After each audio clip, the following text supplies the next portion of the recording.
All right. Hello, you guys. Today we're looking at, for our notes, we're going to be looking at really the state of European quote unquote politics after the Protestant Reformation and during the time period of the Renaissance. So, our essential question that's going to be guiding us through these notes the entire time is specifically how might religion impact politics? Okay, so for your bell ringer, you should have, if I can get my clicker working, for a bell ringer, you should have looked at this map here and then answered the three questions that go along with it. Okay, so on this map, it's religion in Europe circa 1650, so a good number of years after Martin Luther ignites the Protestant Reformation. So our first question is, in which parts of Europe was Protestant Christianity the dominant form of Christianity? And we know, based on this map, it's primarily, where my mouse is, if you can see it, on those northern German states, as well as, the parts of Scandinavia with Sweden, Denmark, Norway, and then also the British Isles with England and Scotland. So if we really just wanted to summarize all of that, the northern parts of Europe, primarily Protestant. So our second question is, in which parts of Europe was Catholic Christianity or Catholicism the dominant form of Christianity? Again, if Protestant is in the north, Catholicism will be in the south, and we can see that based on this map. Spain, Portugal, Ireland, France, the southern portions of those Germanic states, as well as the Italian states. Okay, and then your final question was, how can religion impact the politics, of a region? Hopefully within that, you thought about, okay, well, religion can affect, the laws of a country maybe. And then also, if people of different religions are living in the same country, we might have conflict arise. Okay? And historically, those two things have happened in many parts of the world. So that's really going to be guiding us through today. So with Europe in crisis, with, the Protestants and the Catholics butting heads, so to speak, we're going to focus on one country, and that country is Spain. Now, if you think back to that map, Spain was a Catholic nation. All right. So within Europe, we are going to be having not only religious conflicts, okay, but we will also be having political conflicts. And again, primarily between the new, I don't want to say new Christianity, but the Protestant version of Christianity against Catholic Christianity. Okay, and again, in most European nations. All right.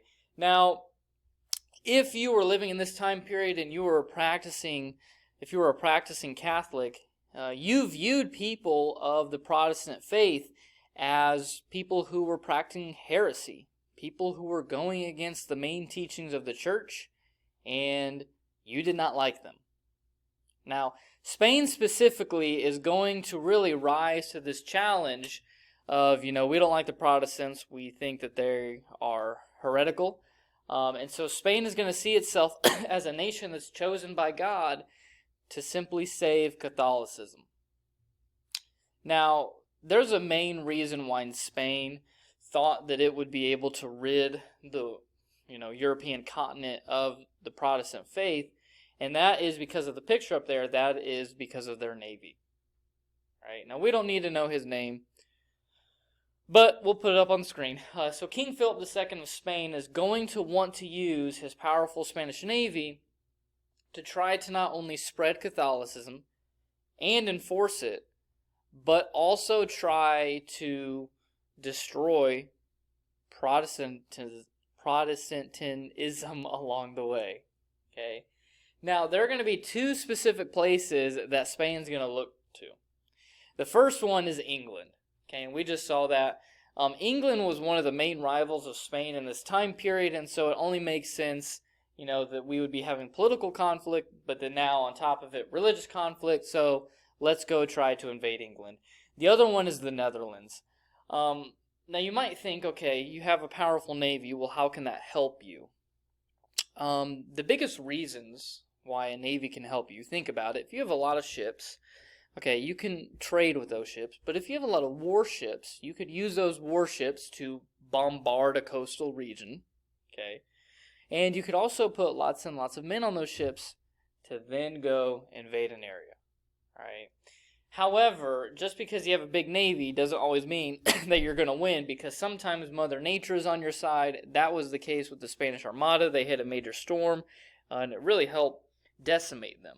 And so the Netherlands and England are going to be able to resist the Spanish attacks. Now, the reason why historians talk about all this is for one reason, and one reason really only. Well, actually 2 reasons, I guess. First reason, the Protestant faith was not destroyed. The other reason is because before this time period, the big dog of Europe was Spain.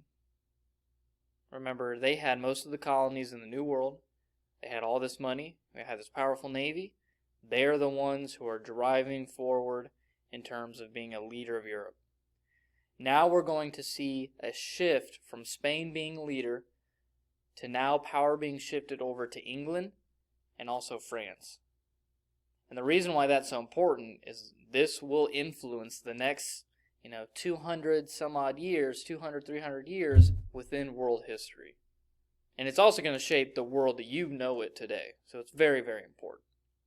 So that's Spain dealing with religion outside of its borders. We're going to next look at how Spain is going to deal with religion within her borders itself. And this is known as the Spanish Inquisition. So the Spanish Inquisition was launched simply to try to purify Spanish society. Okay, because again, the Spanish leaders are looking around and they're going, okay, well, there's heresy, outside of our borders. But they also started to believe that there was heresy taking place within their borders as well. Specifically, they were looking at people who were technically Christians, but who were still practicing some of their Jewish traditions, okay? And then simply, if you were a Muslim living in Spain, they viewed you as being someone who is being of heresy, okay? So what they would do, the Spanish authorities would come to a town and they would simply seek out and then torture anyone who is deemed of committing heresy. It was oftentimes neighbor against neighbor. If you didn't like your neighbor, you could accuse them of practicing heresy. Spanish authorities would come, and for the most part, they're going to torture them based on your word. So thousands of people within Spain are not just going to be tortured. Some of them will be imprisoned for life. Some of them will be killed. And then on top of that, some people will be burned at the stake for being accused of practicing or, using heretic actions. Okay, and again, keep in mind, this all goes back to the idea that Spain is trying to purify their society from what they deemed as heresy taking place within their borders. So we're going to look at a couple examples of some torture devices. So this is the first one here. It's known as the knee splitter. Okay. Obviously, you put your knee in there and crank it down. Crush your knee. This one is known as the foot screw. Put your foot in that. No thanks. So we have an ear helmet, which, they put on your head, put your ears through, and slice off your ears. And lastly, this is known as the Spanish ladder, which they would put you on and stretch you and torture you. Okay, so that was our quick notes. The next thing that you are going to do or should do, there will be another video link for you that you'll watch. And then after that, you have a short reading with 5 questions to answer. And then if you have any questions, on this topic, please feel free to send me an email as well. All right, goodbye.